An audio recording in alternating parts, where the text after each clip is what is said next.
Last year at this time, my phone rang and I received an unexpected request. I was asked to represent the Central Conference of American Rabbis, which is the Reform Rabbis Organization of North America, to meet with representatives of the Vatican for an interreligious dialogue in Oxford, England. I hesitated to say yes. I'm not exactly a likely candidate for interreligious dialogue. I spend my mornings talking to Jews. I spend my afternoons talking to Jews. And surprise, I spend my evenings talking to Jews. Would I really be able to contribute in any meaningful way? And I had more questions about this meeting with the Catholic Church. Why do we even need this dialogue anyways? Would there be any impact at all? What's the point? But ultimately, I was convinced because the focus of the conversation was anti-Semitism and repairing Jewish-Catholic relations. And maybe by now you've noticed I have a thing or two to say on the topic of anti-Semitism. As you know, it's on the rise in our schools, online, and in our everyday lives. Over 50 synagogues have been swatted over the past 3 months alone. In California, my colleague's synagogue was spray painted with a $sign out front. In New Jersey, someone threw a Molotov cocktail at my colleague's synagogue. From coast to coast, this pernicious hatred is increasingly common. On the one hand, it can be easy to go about our lives and pretend that it doesn't exist. It's easy to diminish it and remind ourselves it's not as bad as it was, which is true, thank God. But I think it's a problem, an urgent problem. So this past June, I got on a plane along with representatives from 11 other major Jewish organizations, and I went to England to talk to the Catholic Church about their relationship with the Jewish people. And for 3 intense days, we gathered and we spoke.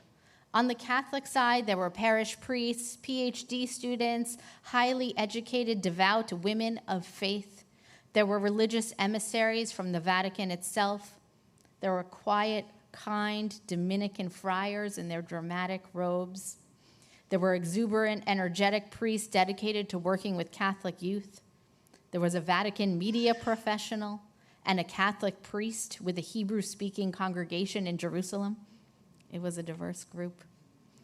Cardinal Nichols, the Archbishop of Westminster, spoke at length about the long and difficult history of being a Catholic in an Anglican country. The Ukrainian bishop participated and told heartbreaking stories of refugeeism and religious struggle. And on the Jewish side, we had representatives from all the major Jewish organizations, the American Jewish Committee, the CCAR, the ADL, and beyond.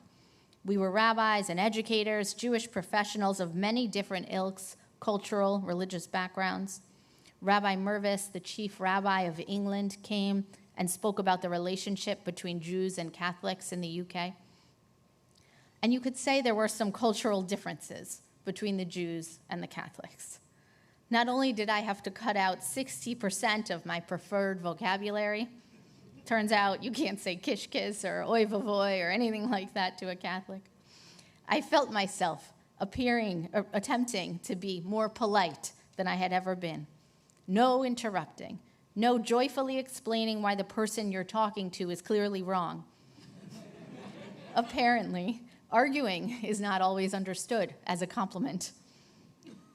There was less joking, more thoughtful nodding, more proper standing in line, less talking with my hands, more sincerity, less skepticism. My Catholic counterparts used terms like hermitage and priory and obedience and celibacy many times with ease. But the cultural difference were just the tip of the iceberg. Theologically, the chasm is, was, and will always be irreconcilable. To be blunt, the Jews will never believe in the messianism of Jesus, and the Catholics never won't. That hyphen between the cross and the star in the Judeo-Christian idea is less of a punctuation mark and more of a fundamental fissure of deeply different ideas culled over centuries. We will never agree. never be united in our religious beliefs. And then there was politics. Politically, there were intense gaps, dramatic differences so great that they threatened to devolve the entire dialogue. You know, you can name it. Abortion, transgenderism, gay rights, these topics all came up, and they were not resolved. The tension between us at times was thick. But we weren't there to talk theology or politics. We were there to talk relationships. And one thing I can say for sure is that the Catholics are nothing if not organized. And they didn't come to schmooze. They came with a message. And the message was simple. It was this: we are your friend. Friendship?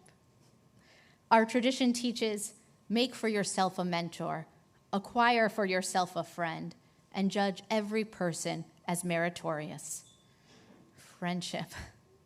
It sounds so easy, so obvious, so morally correct, maybe even a little simplistic, a bit quaint or condescending in some way. I mean, what do you think? Friendship with the Catholic Church? I hesitated for several reasons. Theology matters deeply for many of us. It's not just that we don't agree with Catholicism, it's that we actively disagree. It's that you can argue that one theology negates the other. Both cannot be true. And politically, come on. Liberal Jews are fighting against religious Catholics on many levels. It is not a harmonious, symbiotic relationship. We should call it what it is, a fight. For the most part, we want women to have full access to abortions. They don't. We want the LGBTQ population to have the exact same undeniable rights and be treated with the exact same dignity as everyone else. And major parts of the Catholic world do not want these things. Are these people our friends? But shelve the politics and shelve the theology for a moment, because the reason I flinched at the idea of friendship the most was for another reason. And the reason is history. Can we take a moment to consider the history of the Catholic Church before we commit to friendship? Because for thousands of years, the Church preached and taught hate against us. For thousands of years, their theology was to demonize us. We were God killers in their mind. We were dirty, morally corrupt. Our very existence denied their salvific claims, and it's not over. Religious ideas stick around. Some of these ideas that the Church perpetuated for centuries are the very same ones we are still paying for and fighting against today. The Church fueled the Crusades, a murderous spree across Europe. They fueled the Inquisition. They led to expulsions from country after country after country. They banned us from professional roles, forbade us from reading the Torah in public, enabled and sometimes enacted catastrophic violence against us. So you tell me, is friendship the right relationship here? I'm glad they're ready to kiss and make up. But are you?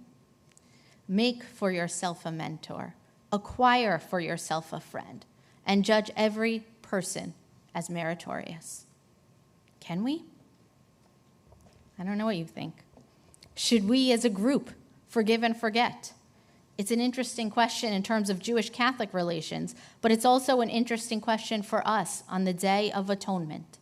Jews, as a people, are good at holding on to the past. It's an understatement, I know. And it sometimes helps us. We tell ancient stories in modern times, and because of that, we know who we are. We recount and retell our history. Memory is a huge part of what it means to be Jewish. We are told to imagine that we ourselves were slaves in Egypt. We are told we each stood at Sinai to receive the 10 Commandments. We were all there. So that tendency to anchor ourselves in what came before is our strength, but it can also make moving forward pretty hard. The Torah describes the Israelites over and over again as a stiff-necked people. It means we are stubborn. God proves God's might to us 1,000,000 times, and we still make the golden calf. Change is so hard for us, and being stiff-necked is more than just stubborn. It means we're always looking behind, craning our necks to stare at the past, and we sometimes get stuck there. We are freed from Egypt. We crossed the sea, and we're liberated. And you know what we do? We look back in Egypt, and we lament about how good the food was there. And that's still us in some ways. We feel a moral entrenchment in our past, and we struggle to move forward. But after thinking for the past few months about my trip and about what happened there, I think the time has come. We must embrace the Roman Catholic Church as a friend of the Jewish people. They are our ally, albeit perhaps an unlikely one. And on this Day of Atonement, we should accept those who atone. I know it's unlikely and uncomfortable at best for a liberal Jew like myself to suggest that Roman Catholics should be our ally. The political issues, the theological issues, they're not going away. We will fight for our beliefs. They will fight for theirs. But on today of all days, we need to stop looking behind us and confront our present for the sake of our future. Because today, the Catholic Church is more Jewish positive than it's ever been, and that needs to be taken with great seriousness. They are billions strong. Their religious ideas matter. They can fuel war, and they can fuel peace. They can save lives, and they can take lives. They're a massive global institution with the power to change history, and they've done it many times before. And I don't know what will happen with the future of anti-Semitism, and neither do you. But I do know that we don't need another enemy. But it might be nice and also a little bit wise to have another friend. And rest assured, the Catholics didn't come to this dialogue with a hollow hand in friendship. They came with proof. With them, they had Nostra Aetate, a document issued in the shadow of the Shoah in 1965. They wanted to explain their shift in approach to us, that they no longer preached or believed in the deicide claim, that they no longer preached or believed in supersessionism, the idea that Christians are a replacement for Jews. Instead, they believed that God chose the Jewish people first, and then God made an additional covenant with them. They viewed this covenant as additive rather than replacing. They wanted to explain that Catholicism emerged at a similar time as Rabbinic Judaism, and they wanted to bond over that shared history. They wanted to explain that they no longer actively try and convert Jews, and they wanted to remind us that their official approach to Israel is that they don't really comment. Given the state of the world, and juxtaposed with other sects of Christianity, a non-comment is basically the best we can hope for. The bar is low. Their promise of friendship was not shallow. Make for yourself a mentor, acquire for yourself a friend, and judge every person as meritorious. Instead of division, maybe we can try to make this year a year of unlikely allyship. They are extending their hand. For the sake of the present and the future, I think we should meet them there. And perhaps Catholic-Jewish relations are only the beginning. Perhaps this entire year could be about unlikely allyship. Maybe it's time to pick up the phone and call your cousin who voted in a way that you detest. Or maybe it's within Judaism, and we can make a connection with more traditionally minded Jews or someone who feels completely differently about Israel than you do. Maybe it's a moment for us to reach out to a community like the Armenian community, with whom we have much in common. We need to go out and seek allies, even and especially unlikely ones. Just imagine what kind of world that would be. Imagine if we took repair and optimism and friendship seriously, even and especially when it's painful. Because I'm worried about this year. I'm worried about the election and the horrible divisions the lead up to it will produce. I'm worried about technology and the horrible divisions it will continue to produce. And I'm worried about anti-Semitism and the increasing divides between Jews and other groups. I'm worried about what this year's world will look like. But there is an alternative, and I learned it from the Catholic Church. There is a better way, a religious way, an open-minded, curious, peacemaking way. Cultivating unlikely allyship is that way.